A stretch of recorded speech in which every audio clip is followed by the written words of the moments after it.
Semenjak didirikannya pada tanggal 4 Mei 1947, PII berkomitmen untuk menjadi bagian dari mata rantai perjuangan umat Islam untuk menegakkan syariat Islam yang sesuai dengan apa yang dicita-citakan oleh Founding Father PII, yang dituangkan menjadi tujuan PII, yaitu kesempurnaan pendidikan dan kebudayaan yang sesuai dengan Islam bagi segenap rakyat Indonesia dan umat manusia. PII menjadi bagian perjuangan umat Islam dan telah ikut serta memperjuangkan umat Islam dan bangsa Indonesia dengan terjun sebagai pejuang untuk mengusir penjajah Belanda pada agresi militer kedua. PII juga turut serta melawan pemberontakan PKI dan dibentuknya Brigade Pelajar Islam Indonesia. PII sebagai garda terdepan untuk membantu militer dalam memberantas PKI sebagai musuh dalam selimut negara. Karena gerakan PII adalah gerakan dakwah yang bertujuan memperkuat akidah Islam, dan dalam sejarahnya PII pernah dibantai oleh PKI ketika PII melakukan pengkaderan di Madiun, sehingga PII dijadikan musuh utama PKI yang harus diberantas dari bumi Nusantara.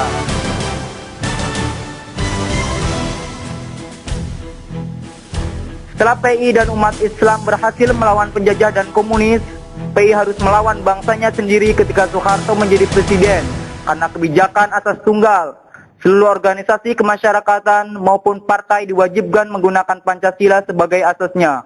Namun PII menolak karena hanya Islam yang patut dijadikan asas. Akibat keteguhan prinsipnya itu, PII dianggap ilegal oleh pemerintah, sehingga PII harus bergerak sembunyi-sembunyi dalam melakukan kaderisasi dan dakwah. Semenjak kebangkitannya dan berjalannya PII dari masa ke masa, PII telah berhasil mengharumkan bangsa Indonesia melalui program-programnya. Di antaranya yaitu American File Service, pertukaran pelajar Indonesia Amerika, yang kini di Indonesia program tersebut sudah banyak dikembangkan oleh pemerintah dan lembaga-lembaga lain.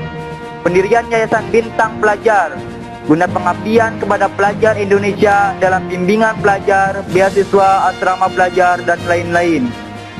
Program Perkampungan Kerja Pelajar atau PKP yang kini diadopsi oleh perguruan tinggi di Indonesia dengan nama Kuliah Kerja Nyata atau KKN atau Kuliah Kerja Mahasiswa KKM. Program Majelis Dakwah atau Majna yang kini banyak berkembang seperti Kos Mubalik dan sebagainya. Dengan banyaknya terobosan dan sumbangsi pemikiran kader-kader PII, akhirnya PII diakui oleh dunia internasional. Maka PII menjadi satu-satunya organisasi pelajar Indonesia yang terlibat dalam pendirian organisasi Persatuan Pelajar Islam Asia Tenggara atau PPIAT, PKPIM, International Islamic Federation Student Organization.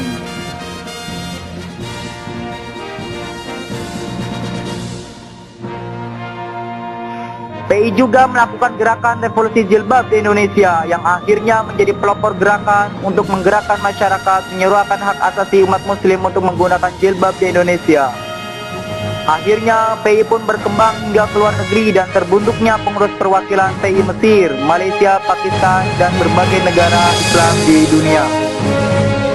Berkat kaderisasi yang dilakukan PII, telah banyak kader PII yang menjadi tokoh nasional. Di antaranya yang masih kita jumpai saat ini yaitu Kiai Haji Khalil Ridwan, Kiai Haji Adiat Husaini, Kiai Haji Ma'ruf Amin, Kiai Haji Miftah Farid, dan Abdul Qadir Jailani.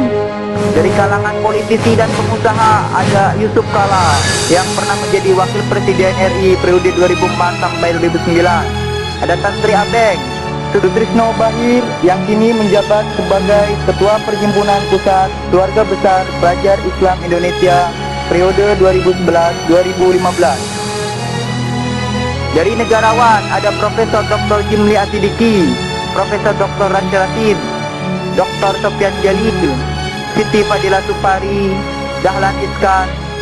Dan dari kalangan cendekiawan ada Profesor Dr. Ahmad Mansur Surya Negara.